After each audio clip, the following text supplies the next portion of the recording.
नमस्कार दोस्तों, उम्मीद करते हैं आप सभी बिल्कुल ठीक होंगे और क्लास लेने के लिए आप सभी बिल्कुल तैयार होंगे। जितने ऐसे छात्र क्लास के अंदर आ चुके हैं, आप सभी का बहुत बहुत स्वागत है। मेरे चश्मे नहीं मिल रहे हैं बस क्या कर रहे हैं आप लोग? कल हम आर्टिकल कौन से पे पहुंच चुके थे? 76 हमने कर लिया था। 77 के बारे में अपन बात कर रहे थे, राइट है? तो आप सीधी हेडिंग डालेंगे आर्टिकल 77, देन बाकी आर्टिकल्स की अपन बात करते रहेंगे। आज बोर्ड सही चल रहा है, ठीक है?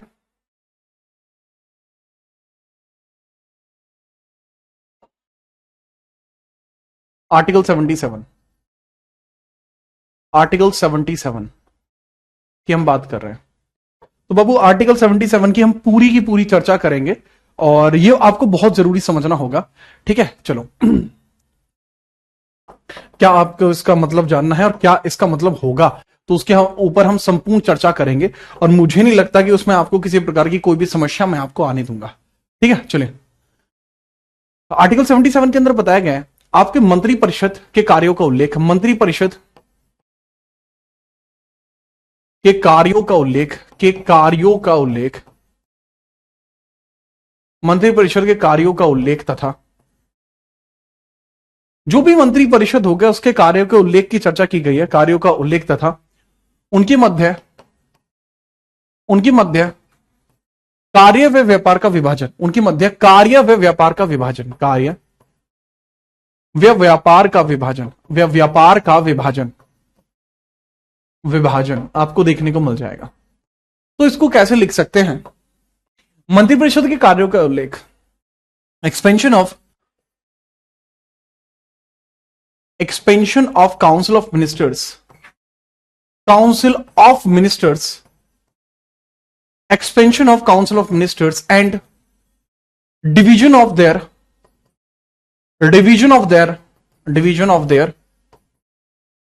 work and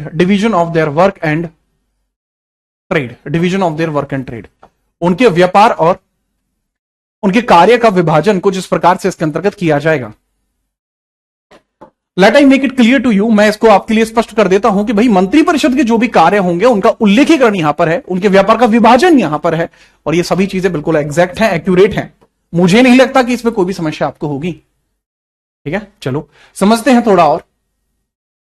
इसके बाद हम बात करते हैं आर्टिकल 78 के बारे में, जो बहुत जरूरी आर्टिकल है। This is working and duties power and responsibilities of PM, duties powers and responsibilities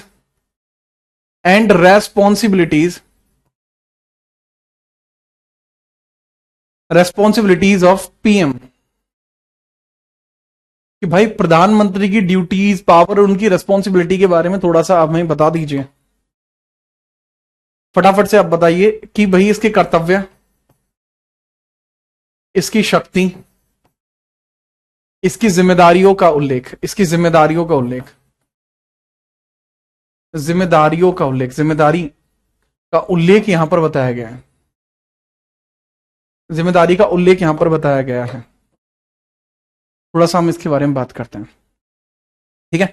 चलो, अब क्या क्या जिम्मेदारी हैं? जैसे सबसे पहला पॉइंट आपको देखने को मिलता है, प्रधानमंत्री मंत्री परिषद का अध्यक्ष होगा। प्रधानमंत्री मंत्री परिषद का अध्यक्ष होता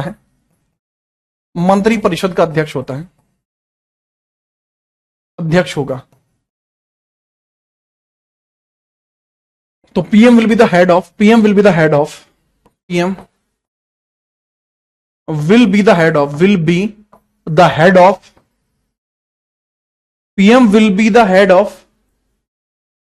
council of ministers,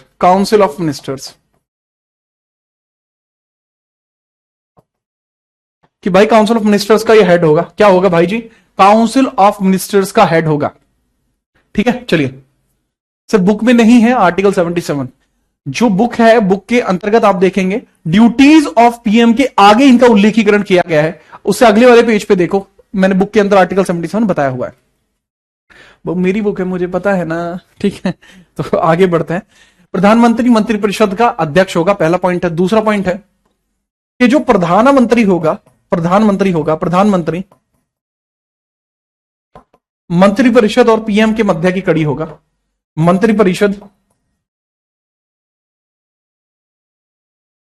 तथा प्रधानमंत्री मंत्रिपरिषद तथा राष्ट्रपति के मध्य की कड़ी है। राष्ट्रपति के मध्य की कड़ी है, मध्य की कड़ी है। ठीक है, तो ये भी थोड़ा सा आप याद रखेंगे। तो PM is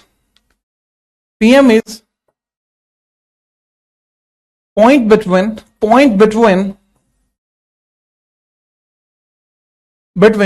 president and council of minister, president and council of minister। तो इनके मध्य आपको ये देखने को मिल जाएगा, काउंसिल ऑफ मिनिस्टर और इनके मध्य आपको देखने को मिल जाएगा। राइट, ठीक है, चलिए, बहुत बढ़िया अजीत भाई। नेक्स्ट अगला पॉइंट आप इसमें लिखेंगे, तीसरा पॉइंट आप इसमें लिखेंगे कि भाई जो पीएम आपका होगा उसकी ड्यूटी ये भी होगी कि वह भारत का पहला ऑफिसर कहलाएगा। That will be called first officer of India. इसको भारत का पहला ऑफिसर कहा जाएगा, will be called first officer of India, of India. Bharat का पहला ऑफिसर कहलाएगा, भारत का पहला ऑफिसर कहलाएगा, भारत का पहला ऑफिसर कहलाएगा। ठीक है, चलिए, भारत का पहला ऑफिसर आपका कहलाएगा। ये क्या कहलाएगा बाबू? भारत का पहला ऑफिसर ये कहलाएगा। ठीक है जी हाँ। अब क्यों कहलाएगा? क्योंकि भारत के लिए पॉलिसीज बनाता है। क्यों? क्योंकि make policies for India, make policies for India, नीतियां बनाएगा फॉर इंडिया, नीतियों का निर्माण करेगा, नीतियों का निर्माण करेगा, नीतियां बनाएगा, नीतियां बनाएगा। अगला पॉइंट है, राष्ट्रपति को कार्यकारी कार्यों की जानकारी देगा, राष्ट्रपति को कार्यकारी कार्यों की जानकारी देगा।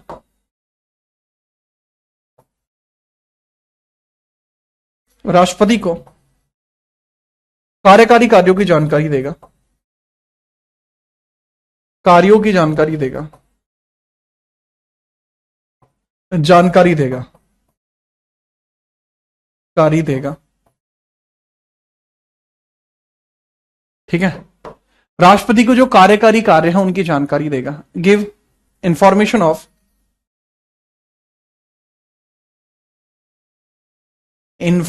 ऑफ एग्जीक्यूटिव वर्क,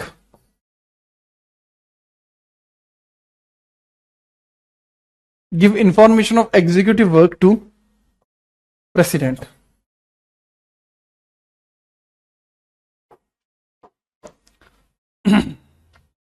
ठीक है, चलो ओके, चलो इसको प्रथम अधिकारी कहेंगे। अबे ऑफिसर का मतलब अधिकारी होगा, हिंदी में अधिकारी कहेंगे इसको, तान्या।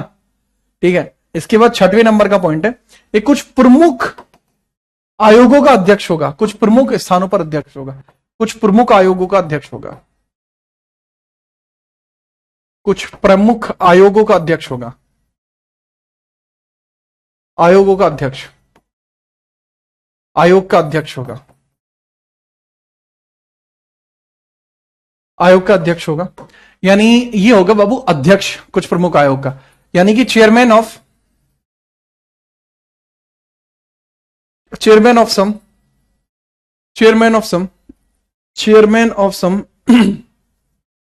कुछ आयोगों का प्रथम अध्यक्ष होगा। चेयरमैन ऑफ सम, बेसिकली इसको बोलेंगे कमीशंस। जैसे पहला पॉइंट है नीति आयोग का अध्यक्ष होगा, सीएसआईआर का अध्यक्ष होगा। पहले जैसे नीति आयोग का अध्यक्ष होता है, नीति आयोग का अध्यक्ष होगा। ठीक है, दूसरा पॉइंट है भाई इंटर स्टेट काउंसिल का अध्यक्ष होगा, ये इंटर स्टेट काउंसिल का अध्यक्ष होगा ये। तीसरा पॉइंट आपका ये है इंटर स्टेट काउंसिल का अध्यक्ष होगा, नीति आयोग का अध्यक्ष होगा। एंड ठीक है, इसके बारे में आप देखिए, अगला पॉइंट आपको देखने को मिल जाएगा NITI Aayog, inter state council. And बाबू अगला पॉइंटर आपको ना देखने को मिलता है कि भैया अध्यक्ष होगा किसका? जैसे पॉल्यूशन कंट्रोल बोर्ड का होगा, पॉल्यूशन कंट्रोल, प्रदूषण नियंत्रण जो बोर्ड होगा, pollution control board, control board का होगा। प्रदूषण नियंत्रण जो बोर्ड होगा उसका अध्यक्ष होगा। चौथा है कि भाई पॉल्यूशन कंट्रोल बोर्ड के अलावा पॉपुलेशन कंट्रोल बोर्ड का भी होगा, पॉपुलेशन कंट्रोल बोर्ड का भी होगा, पॉपुलेशन कंट्रोल बोर्ड का भी अध्यक्ष होगा।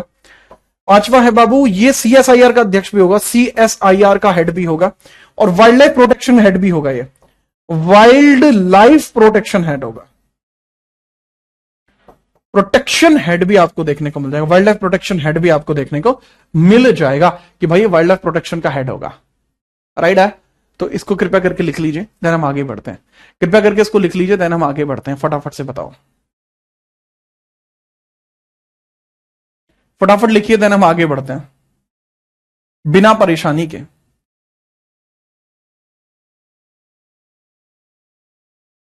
और बताइए कैसे हो आप लोग। यहां के आपका पीएम होता है खत्म। अब हम बात करते हैं सेंटर की जो लेजिस्लेटिव होती है। Thank you Shivani.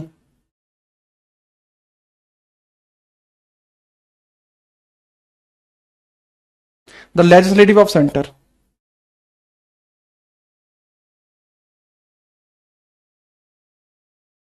उसकी हम बात करते हैं।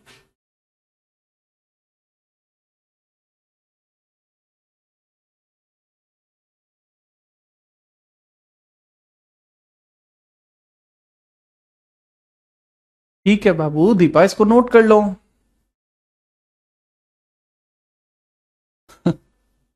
हिंदी में क्या होगा भैया? वन्य जीव संरक्षण अधिनियम को लागू करने के लिए हेड होगा ये। बिल्कुल वैभव, मैं बिल्कुल ठीक हूं भाई जी। दीपक कर लो भाई नोट।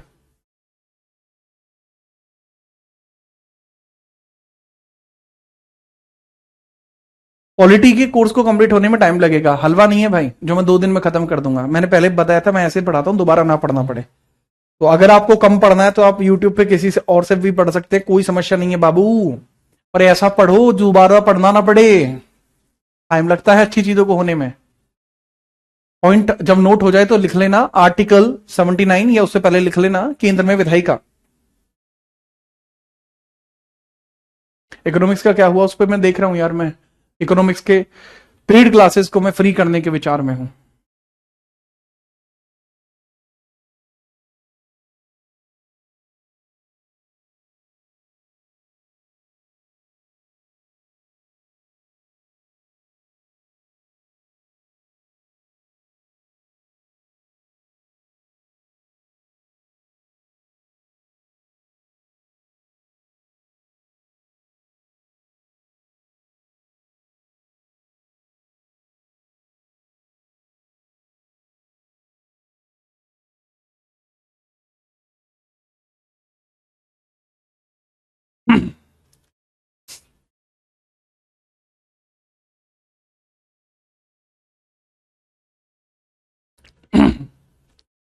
पर बुक का क्यूआर स्कैन नहीं हो रहा, ऐसा नहीं हो सकता आशुतोष भाई। हमने सभी चीजें चेक करके भेजी थी। सामने मिल जाएगी, मिल जाएगी। आगे हम बढ़ते हैं, आगे बढ़िए। अगर आप इसको नोट कर चुके हैं, 78 को देख लिया, तो आप यहां हेडिंग डाल लीजिए केंद्र में विधायिका। केंद्र में विधायिका, केंद्र में विधायिका, विधायिका देख लेंगे। केंद्र में विधायिका के बारे में बात करते हैं। केंद्र में विधायिका की हम बात करते हैं। लेजिस्लेटिव इन सेंटर, केंद्र में विधायिका। ठीक है, चलो बात करते हैं बाबू। ये देखने को मिलती है आर्टिकल 79 से लेकर 123 और 122 तक। तो सबसे पहले हम बात करते हैं आर्टिकल 79 के बारे में, जो संसद की संरचना का जिक्र करता है। आर्टिकल 79 संसद की संरचना, संसद की संरचना की बात करता है।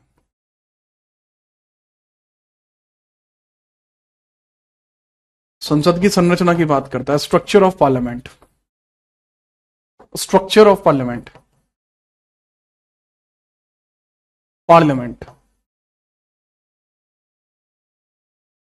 स्ट्रक्चर ऑफ पार्लियामेंट आपको देखने को मिल जाएगा। ठीक है, चलो बाबू। पार्लियामेंट के अंदर स्ट्रक्चर की अगर मैं बात करूं तो बहुत सिंपल है भाई। इसकी संरचना आपको द्विसदनात्मक देखने को मिलती है। इसकी जो संरचना है आपको कुछ इस प्रकार से देखने को मिलेगी। इसके अंदर जो सदन है, सदन यानी हाउसेस हैं आपके, वो दो हैं। हाउसेस कितने हैं आपके? हाउस कितने? एक तो हो जाएगा राज्यसभा, एक हो जाएगा लोकसभा। लेकिन ओवरऑल हिस्से कितने हैं बाबू?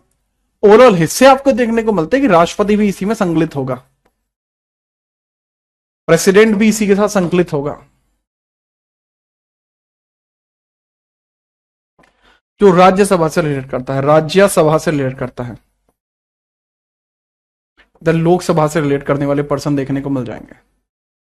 तो राज्यसभा, लोकसभा एंड राष्ट्रपति, ये तीन अलग अलग लोग आपको देखने को मिलते हैं।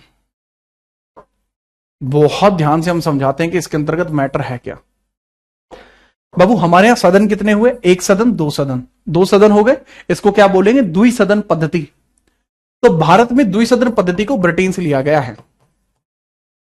भारत की द्विसदन पद्धति को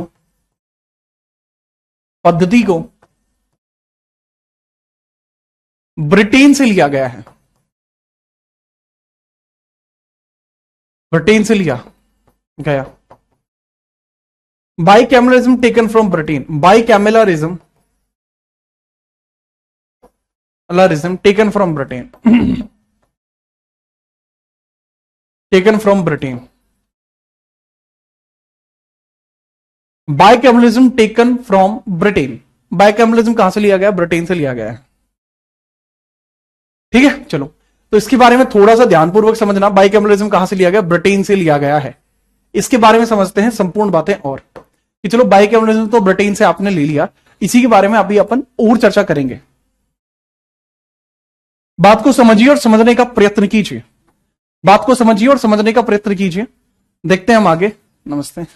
ठीक है, इसके बारे में संपूर्ण जानकारी और लेते हैं। देखिए द्विसदन पद्धति के ब्रिटेन से पूछा जा सकता है सबसे पहले कहां पर था, यह किस एक्ट में था। सबसे पहले आपको एक्ट कौन सा देखने को मिल जाएगा? सबसे पहले आपको 1919 का एक्ट देखने को मिल जाएगा, 1919 एक्ट, जहां इसको उल्लेखित किया गया था। दूसरा, अगर ना मैं ब्रिटेन के स्ट्रक्चर की आपको बात करूं, ब्रिटेन, तो ब्रिटेन में जो पार्लियामेंट होती है, लेट सपोज मैं ब्रिटेन की पार्लियामेंट की बात कर रहा हूं, तो ब्रिटेन की पार्लियामेंट को समझना। इसमें आपको देखने को मिलता है king, house of Lord's, house of lords and house of commons, and house of commons, ये आपको देखने को मिलते हैं। अब कुछ हद तक सिमिलर ये ऐसे ही तो है, यहां House of Lord's, house of Commons same ही तो लग रहा है। तो इसी वजह से हम कह सकते हैं इसको टेकअप कहां से किया गया है? This has been take up from which place? This has been take up from which place? Britain, Britain से लिया गया है। तो इसी वजह से हम जान सकते हैं कि भैया इसको ब्रिटेन से लिया गया है। ठीक है,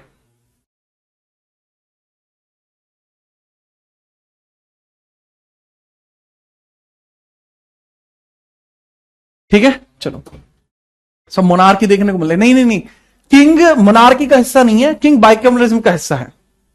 तो ब्रिटेन की पार्लियामेंट में कुछ इस तरीके का मैटर आपको देखने को मिलता है। सर हिंदी में लिख दो बाबू, देखो रहेगा यही, हिंदी में भी लिख दूंगा तो भी हाउस ऑफ लॉर्ड्स ही रहेगा, house of Lord's.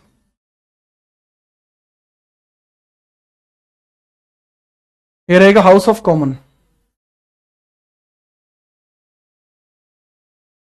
House of common.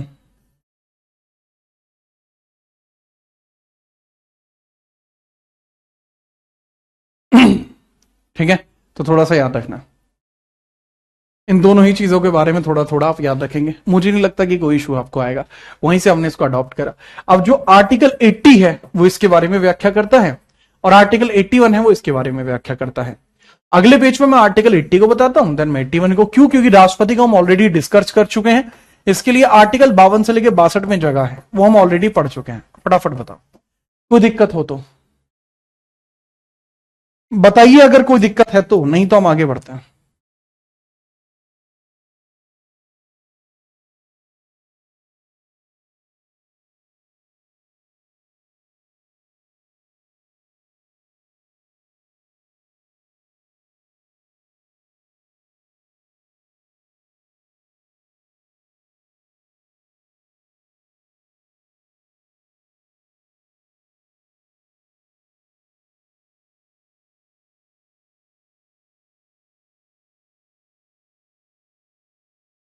फटाफट बताइए भाई। कोई समस्या तो नहीं हुई?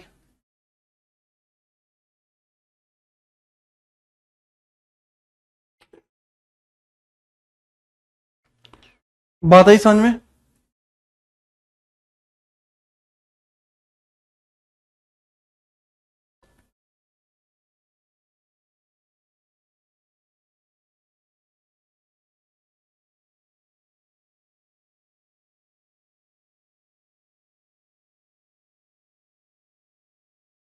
फटाफट बताओ जी। बताइए।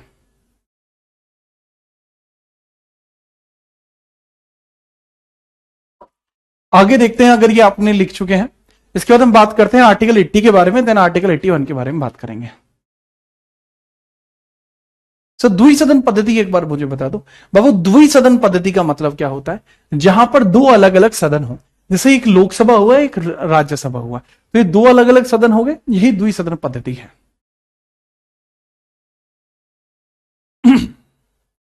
आगे बढ़ते हैं, सीधे हेडिंग डालिए, आर्टिकल 80 या राज्यसभा की संरचना। आर्टिकल 80 की बात करते हैं, राज्यसभा का संरचना, राज्यसभा संरचना, राज्यसभा की संरचना, संरचना की बात करते हैं, स्ट्रक्चर ऑफ राज्यसभा की बात करते हैं। ठीक है, चलिए, राज्यसभा संरचना, स्ट्रक्चर ऑफ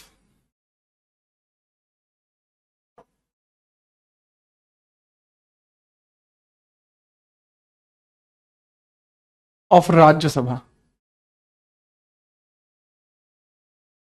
एंड इसकी स्टैब्लिशमेंट की बात की गई है। संरचना एंड तथा स्थापना, स्थापना and structure, and structure and establishment. तो स्टैब्लिशमेंट का तो बात ये रही कि इसका जो पुराना नाम है, इसका जो पुराना नाम है वो क्या है? सर इसका पुराना नाम है काउंसिल ऑफ स्टेट, इसको काउंसिल ऑफ स्टेट्स बोलते हैं। इसका पहली बात तो पुराना नाम क्या है? काउंसिल ऑफ स्टेट है। इसका पुराना नाम क्या है बाबू? Council of state, council of states इसको बोलते थे। तो सवाल आता है कि काउंसिल ऑफ स्टेट्स कब बनी है, इसकी फॉर्मेशन कब होती है, इसकी स्थापना कब होती है? 3 अप्रैल में आपको देखने को मिल जाएगी, 3 अप्रैल 1952। पहली मीटिंग कब होगी? 13 मई 1952। मीटिंग कब होगी पहली? 13 मई 1952। ठीक है, और इसका राज्य, इसका जो नामकरण होगा राज्यसभा, ये कब बोली जाएगी? राज्यसभा। ठीक है, चलिए, ठीक है, राज्यसभा की अगर मैं बात करता हूं, राज्यसभा नाम इसका कपड़ा, राज्यसभा नामकरण कब हुआ? नामकरण कब हुआ इसका नाम? राज्यसभा का नामकरण कब हुआ? तो नामकरण याद रखना, नामकरण कब होता है सर? वो होता है अगस्त 1954 में। और इसको पहली बार डिक्लेयर किसके द्वारा किया गया था? Declared by Sarvepalli Radhakrishnan. Declared by Sarvepalli Radhakrishnan. Sir council of state को हिंदी में बोलेंगे council of state, council of state, it is council of state. Hindi में इसको काउंसिल ऑफ स्टेट ही बोलेंगे बाबू। बाबू नाम है किसी का काउंसिल ऑफ स्टेट, तो काउंसिल ऑफ स्टेट ही रहेगा, बदल नहीं जाएगा। ठीक है रावत साहब, तो थोड़ा सा याद रखना। अगस्त 1954 में हुआ था भाई, सर्वपल्ली राधाकृष्णन जो पहले सभापति थे, सर्वपल्ली राधाकृष्णन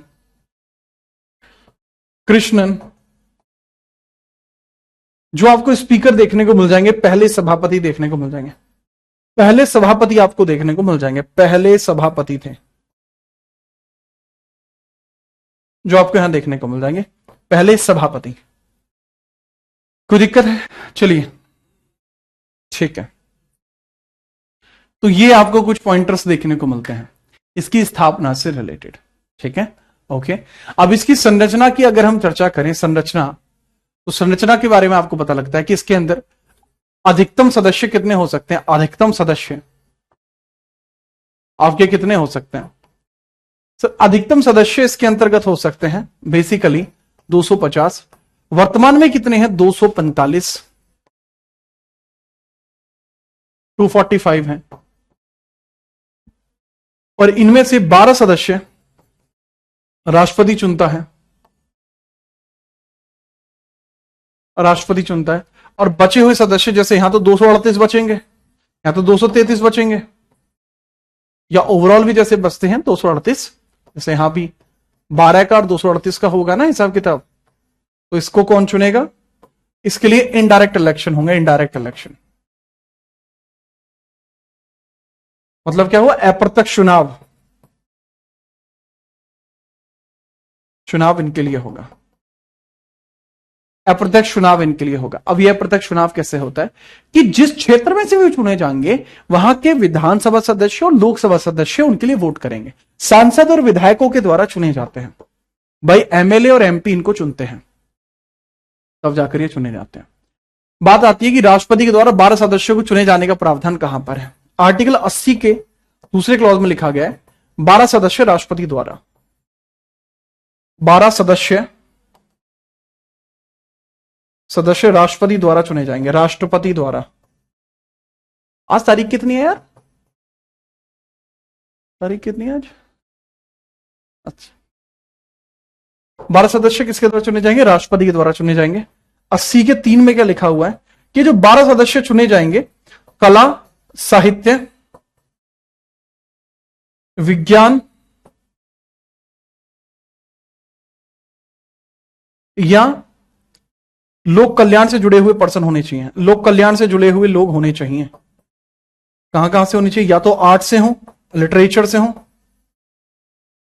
साइंस से हो, या पब्लिक अफेयर से हो, अफेयर से हो। ये लोग जरूर होने चाहिए, ठीक है। चलो, तो ये थोड़ा सा याद रखना, आर्टिकल 80 या 83 में, ठीक है। अब एक और सवाल पूछा जा सकता है कि राज्य से अधिकतम कितने हो सकते हैं? एक राज्य से, या पूछा जा सकता है टोटल राज्यों से अधिकतम कितने हो सकते हैं? राज्यों से, सभी राज्यों से मिलाकर राज्यों से अधिकतम कितने हो सकते हैं? अधिकतम कितने हो सकते हैं? मैक्सिमम फ्रॉम स्टेट कितने हो सकते हैं? मैक्स फ्रॉम स्टेट कितने जा सकते हैं? स्टेट कितने जा सकते हैं? तो मैक्स फ्रॉम स्टेट जा सकते हैं अपने 230। मैक्स फ्रॉम यूटी कितने जा सकते हैं? मैक्स फ्रॉम यूटी, एक यूनियन टेरिटरी से मैक्सिमम कितने जा सकते हैं? 20। तो थोड़ा सा आपको ये कंसीडरेशन रखनी होगी। इसकी एलोकेशन, वैसे सीटों का आवंटन अनुसूची 4 में भी है। सीटों का आवंटन, एलोकेशन, एलोकेशन ऑफ सीट्स आपका अनुसूची 4 में भी है, आपका अनुसूची 4 में भी है, अनुसूची 4 में भी है।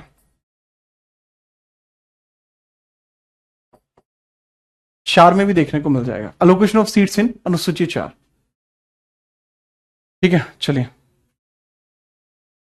ठीक है, चलिए फटाफट बताइए।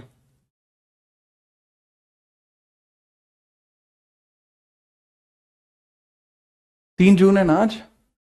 हाँ, 3 जून है आज।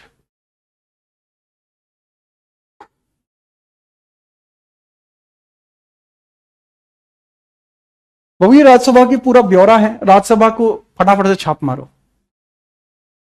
आज कौन जीतेगा? आरसीबी। ठीक है, नोट करो फटाफट।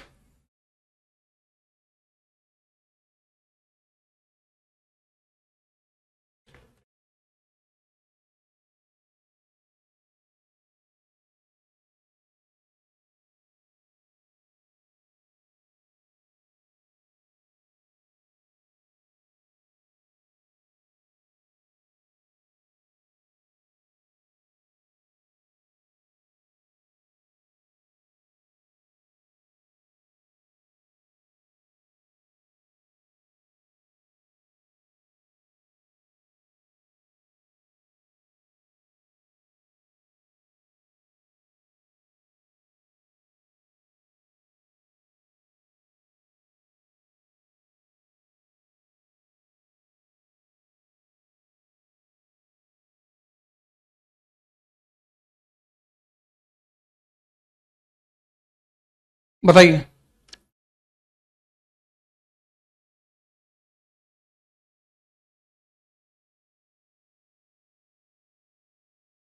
सर राज्यसभा के मेंबर को एमपी नहीं कहते? कहते हैं बाबू, एमपी कहते हैं। कौन कह रहा है एमपी नहीं कहते? एमपी बोलते हैं।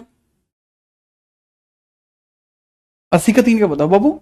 ये जो 12 सदस्य है जो राष्ट्रपति के द्वारा चुने जाएंगे, ये सब कला, साहित्य, विज्ञान या लोक कल्याण से होने चाहिए। ये है पॉइंट। ये प्रोविजन कहां से लिया गया है? सर ये प्रोविजन आयरलैंड से लिया गया है। ये प्रोविजन आयरलैंड से लिया गया, इरिश है। The provision has been taken from Ireland,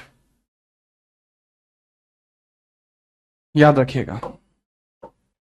and अगर हम बात करें यहां पर, जैसे इनका चुनाव है, इनका अप्रत्यक्ष चुनाव है, यह प्रक्रिया अफ्रीका से ली गई है, साउथ अफ्रीका से, अफ्रीका से ली गई है। ठीक है, चलिए। क्या भंग किया जा सकता? भंग नहीं हो सकता। उसको आप स्थायी सदन, अपर सदन, इसके कुछ उपनाम हो सकते हैं, जैसे आप इसको स्थायी सदन बोल सकते हैं, उच्च सदन बोल सकते हैं, और पुराना नाम मैंने इसका बता ही नहीं है। You can call it permanent house. आप इसको परमानेंट हाउस बोल सकते हैं, या अपर हाउस इसको बोल सकते हैं। आप इसको परमानेंट हाउस या अपर हाउस बोल सकते हैं। अतुल भाई बिल्कुल आप टेंशन फ्री रहो, विवाह में आपको जरूर बुलाऊंगा।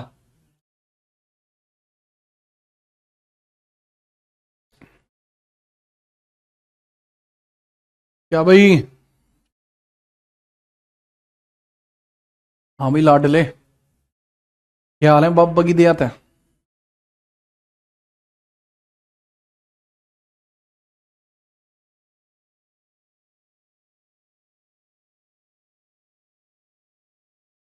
बिल्कुल आएगी प्रिंस।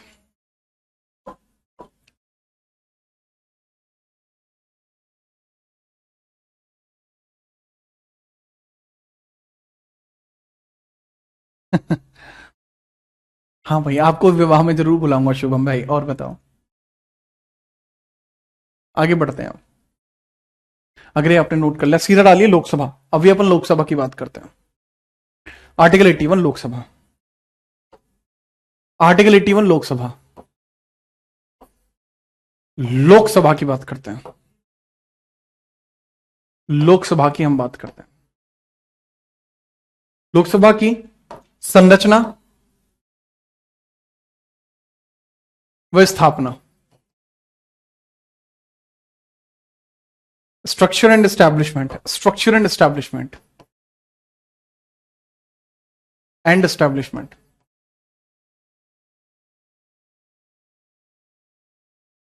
इसके स्ट्रक्चर एंड एस्टैब्लिशमेंट की अपन बात करते हैं। तो बाबू इसके बारे में थोड़ा सा आप समझेंगे कि जो लोकसभा है ना, राइट, इसकी स्थापना कब होती है? स्थापना पहले वैसे इसको बोलते थे हाउस ऑफ पीपल्स। इसका पुराना नाम क्या है? इसको हाउस ऑफ पीपल्स बोलते थे, पीपल्स। लोक सदन बोलते थे, यानी कि कहा जाए तो लोक सदन। आज की डेट में लोकसभा है, इसको निम्न सदन भी बोलते हैं या अस्थायी सदन भी बोलते हैं। आप इसको निम्न सदन या अस्थायी सदन बोल सकते हैं।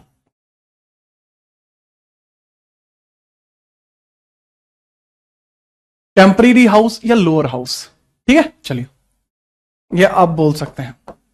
तो स्थापना की अगर मैं बात करूं, 17 अप्रैल में आपको देखने को मिल जाएगा, 17 अप्रैल 1952। और पहली मीटिंग जो आपको देखने को मिल जाएगी, पहली मीटिंग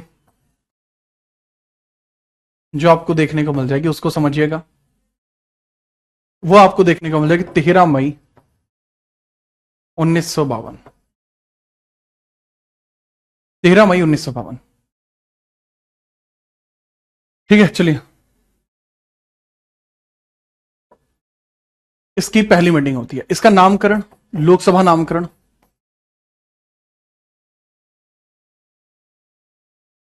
इसका लोकसभा नामकरण कब हुआ? 1954 में। तो कहा जाता है कि 14 मई 1954, आप डायरेक्टली लिख लीजिए, मई 1954। पहले स्पीकर इसके कौन थे? पहले स्पीकर जीवी मावलंकर, जीवी मावलंकर। मावलंकर। इसके अंदर जो सदस्य होते हैं उनके बारे में अगर चर्चा करूं, सदस्य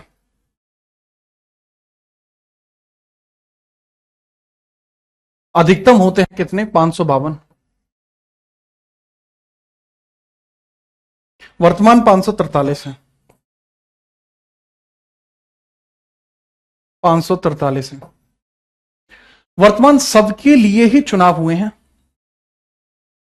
सब निर्वाचित हैं, प्रत्यक्ष निर्वाचित हैं, प्रत्यक्ष निर्वाचित हैं। यानी आपने और हमने सबने इनको वोट दी हैं, डायरेक्टली इनको निर्वाचित किया गया, इलेक्ट हुए हैं। और इस प्रक्रिया को क्या बोलते हैं? Pass the post system method. Pass the post, pass the post system method है। यह प्रक्रिया होती है पास द पोस्ट। ब्रिटेन से हमने इसको लिया था। कहां से लिया था? ब्रिटेन से।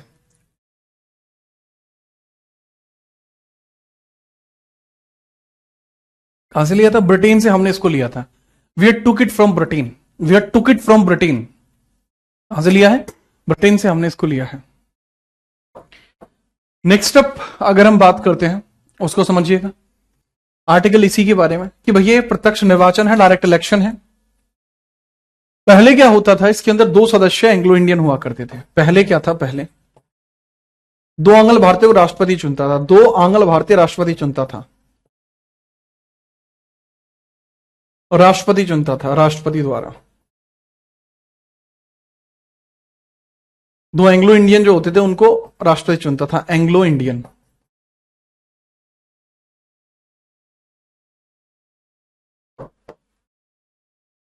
ठीक है, चलिए। तो इसके बारे में थोड़ा सा हम बात करते हैं। उसके बारे में बात करते हैं कि भाई ये प्रावधान खत्म हो गया 104वें 104 सीएए के द्वारा, 2019 द्वारा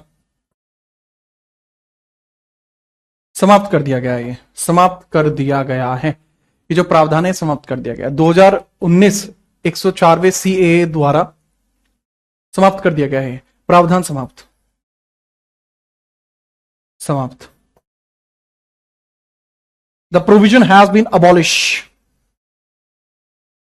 the provision has been abolish. इसको अबॉलिश कर दिया गया है। I hope you understand this. ये लोकसभा का संपूर्ण वितरण है जो आपको देखने को मिलता है। इसको पास द पोस्ट सिस्टम बोलते हैं। That has been taken from Britain. इस सिस्टम को ब्रिटेन से टिप ऑफ किया गया है। फटाफट बताइए, समझ में आया है तो।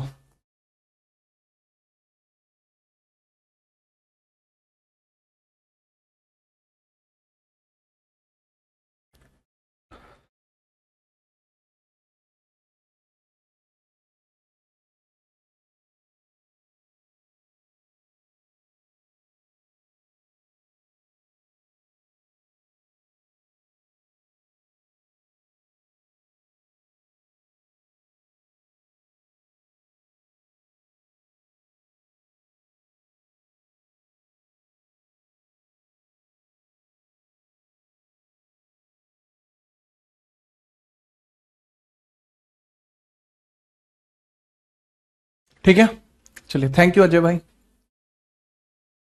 वर्तमान में कौन है? वर्तमान में ओम बिरला है। इनकी चर्चा कहां की गई स्पीकर्स की? बाबू आर्टिकल 93 में, यहां पे नहीं है वो। एंग्लो इंडियंस का मतलब क्या होता है? जिनके माता पिता में से कोई एक यूरोपीय होता है, वो एंग्लो इंडियन होते हैं। कोई दिक्कत आई? यहां तक नहीं आई। आगे बढ़ते हैं। आर्टिकल 82। आर्टिकल 82 की बात करते हैं, देन 83 की बात करेंगे, देन 84 की बात करेंगे। करते हैं बाबू शुभम, उसका उस बारे में करेंगे। नहीं नहीं यार, मैं ऐसे फैन में किसी का नहीं हूं, आरसीबी का या किसी भी टीम का। मैं फैन हूं एफर्ट्स का, जो एफर्ट्स डाले जाते हैं। ठीक है, चलिए। अब अधिकतम 550 होंगे? नहीं, अधिकतम 552 ही रखने पड़ेंगे। कंडीशन ऐसी दी गई है कि अधिकतम 552 ही रखोगे। बट ये आरक्षण खत्म हो गया है।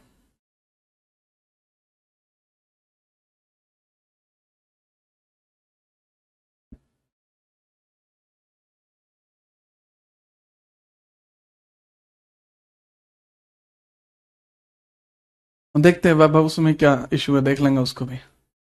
अगली हेडिंग डालिए आर्टिकल 82, आर्टिकल 82 हेडिंग डालते हैं।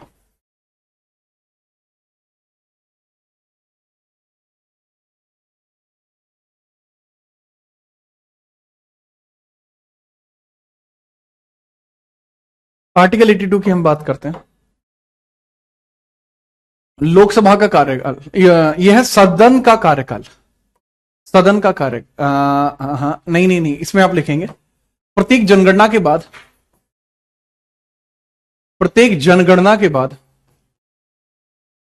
प्रत्येक जनगणना के बाद क्या होगा, जब जब भी सेंसस होगा जनगणना के बाद लोकसभा में सीटों का पुनर्सीमन किया जाएगा, पुनर्सीमन किया जाएगा, पुनर्सीमन होगा। Delimitization of seats after every census, delimitization टाइजेशन of LS seats after each census, कि जब जब जनगणना होगी लल्ला, उसके बाद आपको, जनगणना के तुरंत बाद आपको सीटों का पुनर्सीमन करना पड़ेगा, यानी रिकाउंसिल आपको करना पड़ेगा सीटों को दोबारा से। तो उसके बारे में आप थोड़ा समझेंगे क्या है रिकाउंसिलेशन। देखो बाबू,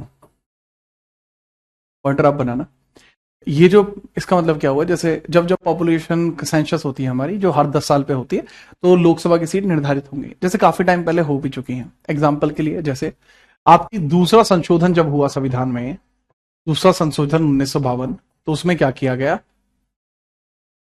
कि निर्धारित कर दिया गया लोकसभा सीट 500 होंगी, कर दिया गया कि लोकसभा सीट्स 500 होंगी, ये कह दिया गया। फिर ये रुके नहीं, माने नहीं, फिर इन्होंने क्या करा, 7वें संशोधन में जो 1956 में हुआ था, उसमें कह दिया गया जो सीट्स होंगी ना लोकसभा सीट्स, वो 500 से बढ़ा के 525 कर देंगे। फिर होता है 31वां संशोधन 1973 में, कह दिया गया कि जो सीट्स है 525 से बढ़ाकर 545 कर दी जाएंगी। मैटर तब भी काबू नहीं आया, तो उसके बाद ही इसको शांत किया गया, शांत किया जाता है, और कहा जाता है आपके 84 संशोधन 2001 में, 2001 में, कि 2026 तक लोकसभा सीट्स 552 मैक्सिमम रहेंगी, मैक्स रहेंगी, 552 मैक्सिमम रहेंगे। Seats will be stable by 2026, seats of LS will be stable by 2026, 2026 तक ये सीट रहेंगी स्थायी। नोट करो। नहीं, मैं फिजिक्स नहीं पढ़ाता, मैं साइंस नहीं पढ़ाता, मैं हूं साइंस में ग्रेजुएट, अच्छा ग्रेजुएट, क्लासी एकदम, बट स्टिल साइंस नहीं पढ़ाता मैं।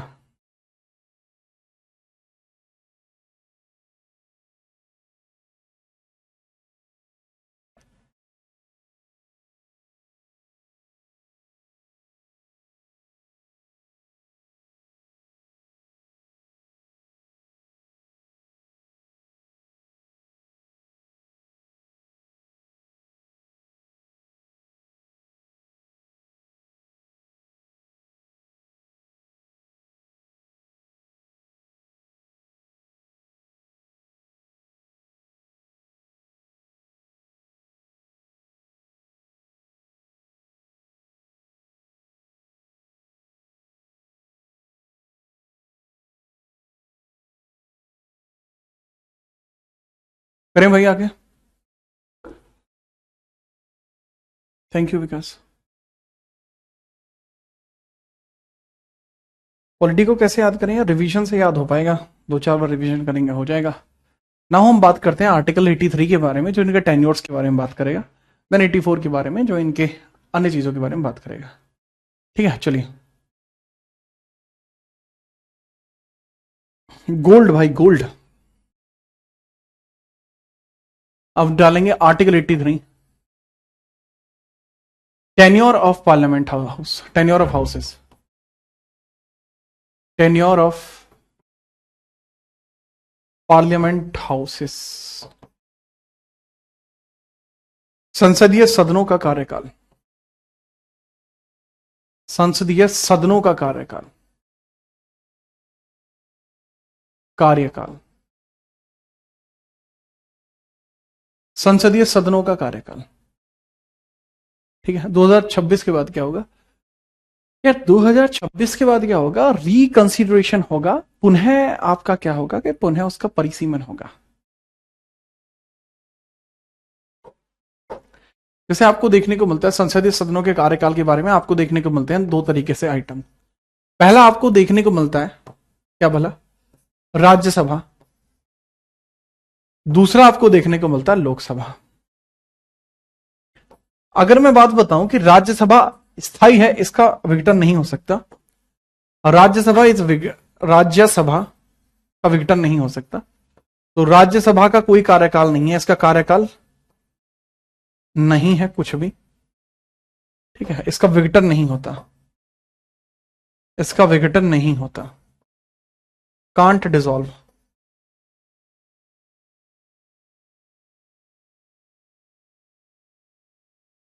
बट जो लोकसभा होती है इसका कार्यकाल होता है, और लोकसभा का कार्यकाल कितना बताया गया? 6 नहीं 5 इयर्स। इसका टेन्योर कितना बताया गया है? इसका टेन्योर बताया गया 5 साल का। तो कार्यकाल की अपन बात करते हैं, इसी कार्यकाल की हम बात करते हैं। यहां पर बात को समझिए।